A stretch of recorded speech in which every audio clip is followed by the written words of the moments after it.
నమస్తే నమస్తే అన్న. వెలుగోడు నేను ఇక్కడనే వీరాంజనేయులు బాబు ఇటు. హిందూ ముస్లిం అంటే బాయ్ బాయ్. ఇక్కడ వెలుగులో అంత బాగుంటాం మేమందరం. వాళ్ళు ఏదో బతుకుదేరు కోసం పోయినారు. వాళ్ళకి ఒక్కనికి దొరికించుకొని 40 మంది అసలు మేము చూస్తుంటే మాకు కన్నీళ్ళు వస్తాయి.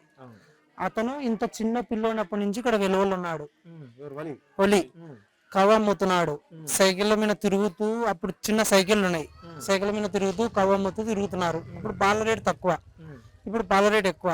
కానీ అయినా కానీ వాళ్ళ నష్టానికి కూడా 10 రూపాయల బన్ను కవ్వ పెడుతున్నారు. కానీ వాళ్ళు ఒకటే కోరుకునేది, అందరూ తినాలి కానీ మన జీవితాలు ఎదుగు బతుకు లేకున్నా కానీ బాధ లేదు అనేది వాళ్ళ కాన్సెప్ట్. అందుకోసం వాళ్ళు ఈ ఊరు కాదు ఎవరైనా పోతారు. కానీ కవ్వలో పురుగులు ఉన్నాయి, ఇంకోటి వేరేది ఉందని అతని పేరు ఏం పేరు మీడియా అతను దొరికితే మటుకు వాణ్ణి నరుకుతాం, కంపల్సరీ వాణ్ణి నరుకుతాం. ఆమె ఎవరో పక్కనుంది, ఆమె కూడా మైక్ పెట్టి మాట్లాడింది. అట్లా మాట్లాడడం ఆమె చాలా తప్పు. హిజ్రా అక్కలకు అందరికి చెప్పేది ఒకటే, మీకు అందరికి మా వెలుగుల్లో కూడా ఉన్నారు హిజ్రా అక్కలు, మిమ్మల్ని చూసి మేము విలువిస్తున్నాం. ఆమె ఇచ్చి 10 రూపాయలకి ఇంత కవ్వ వస్తుంది అది వస్తుంది అంటుంది. ఇప్పుడు అతను మాట్లాడినాడు కదా పాల కేంద్రం ఆయన, 140 రూపాయలు కవ్వ ఇంత. అది ఇక్కడ ఉన్న వాళ్ళందరికి పంచుతా నేను. ఆమె చెంచాతో చూపించింది కదా అంతనే పంచుతా. అది 20-30 మందికి వస్తుంది. ఆమె 10 రూపాయలకి ఇంత వస్తుంది అంటుంది కదా, 2 రూపాయలు వచ్చేసి బన్ను, 8 రూపాయలు కవ్వ. వాళ్ళ పొద్దుగులు అమ్మితే వచ్చేది 500 అంటున్నారు. దాంట్లో పురుగులు ఇట్లున్నాయి.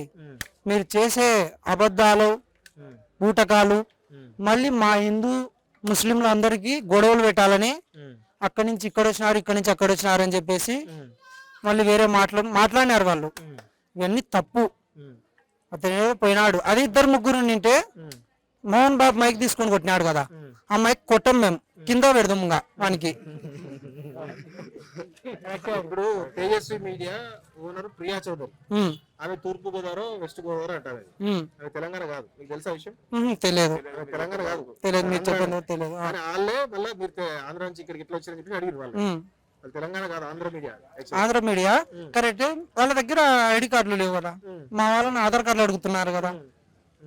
మేము పక్కన మా వాళ్ళు మాకు దొరికే టైం ఇట్లా బోరాలో మొత్తుకురంటే ఇంకా తర్వాత మీడియా ఎక్కడుండనో, మైకులు కింద ఉండనో పైన ఉండనో తెలియదు. పరిస్థితులన్నీ వేరే ఉండు. ప్రతిరోజు నేను రైతును, 2 గంటలు ప్రతిరోజు 2 గంటలు అతని వీడియో చూసి నేను బాధపడుతున్నా. ప్రతిరోజు అతను ఏడుస్తున్నాడు, ఇంకోటి చెప్పుకోలేని బాధ. 10 రూపాయల కవ్వ కోసం పోయి మేము వీళ్ళ అందరితో మాటలు పడాల్సినంత మాకు అవసరం వచ్చింది అనేది తనలో ఫీలింగ్. మళ్ళీ ఇంకోటి, కవంతా బండ్లంతా పాడదెంగినారు, ఇదంతా నష్టం కలిగించినారు. సరే ఆ రోజుకి నష్టం పోతే పోనీ బాధ లేదు. ఇప్పుడు వాళ్ళ మీద మచ్చబడింది, ఆ మచ్చ ఎవరు దిద్దాలి? రేపు మా ఊర్లో ఉరుసు జరుగుతుంది, కంపల్సరీ వాళ్ళు రావాలి. మీడియా వాళ్ళు మార్చిలో వాళ్ళు వచ్చి ఆడ ఎట్లా మైక్ తో తీసుకొని బండ్లు అది అన్నారు. పక్క వేరే వాళ్ళు కూడా వస్తారు, పక్క దేశం వాళ్ళు గుడ్డలు అమ్ముకోనికి వస్తారు. దాంట్లో కూడా పురుగులు ఉంటాయి. మీరు ఇట్లా మైక్ పెట్టుకొని పురుగులు అవి ఉన్నాయని చెప్పేసి మాకు చూపియాలి. మా అతన్ని అన్నారు కదా, సమ్మక్క సక్కర జాగ్రత్తలో పోయింటే ఇట్లా అన్నారు కదా, వాళ్ళు అక్కడి నుంచి వస్తారు.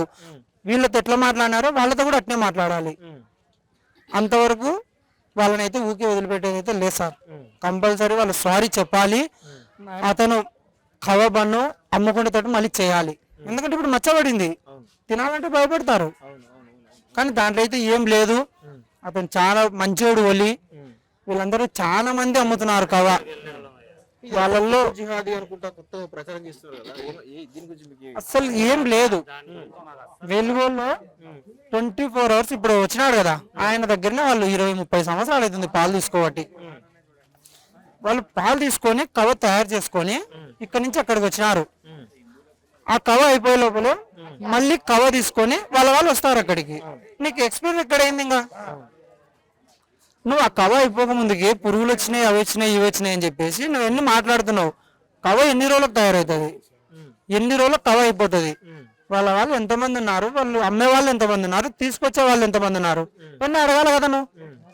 ఓన్లీ బన్ను మెత్తబడింది, నా కింద మెత్తబడింది, అందరికి మెత్తగానే ఉండేది.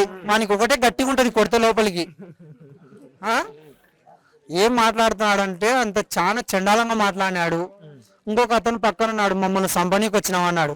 అరే పోయి మిమ్మల్ని చంపాలంటే మేమందరం అవసరం లేదు నాయన, పాకిస్తాన్ వాళ్ళు చాలు, వాళ్ళు వచ్చి చంపేస్తారు వాళ్ళకు. అక్కడ పోయినారంటే ఇట్నే మైకులు పట్టుకొని. మా వాళ్ళు ఇక్కడ వాళ్ళు కాబట్టి ఆంధ్ర వాళ్ళు వదిలిపెట్టొచ్చినారు. ఏదైనా కానీ తెలుసుకొని మాట్లాడాలి, తెలియకుండా ఒక్కని చేసి మాట్లాడకూడదు. వాళ్ళు మైక్ లో లేడీస్ మాట్లాడింది, ఇంకొక హిజ్రా అక్క కూడా మాట్లాడింది, ఈయన మాట్లాడినాడు. వీళ్ళు ముగ్గురు సారీ చెప్పాలి, తను అమ్ముకుండేటట్టు చేయాలి. మళ్ళీ అదొకటే కోరుకుంటున్నాము. అతని గురించి ఎప్పటికీ అట్లా చేయొద్దండి. అతను మంచి పిల్లోడు ఒలి, కానీ ఇంకోటి మాట్లాడినాడు హిందూ ముస్లిం అని చెప్పేసి. అది ఎప్పటికి లేదు, మేమందరం ఒకటే. ఇక్కడ ఏ జాతర జరిగినా అందరం పాల్గొంటాం, ఏ మసీద్ దగ్గర ఏది జరిగినా కానీ అందరం పాల్గొంటాం. అందరం మేము ఒకటే. జై హింద్.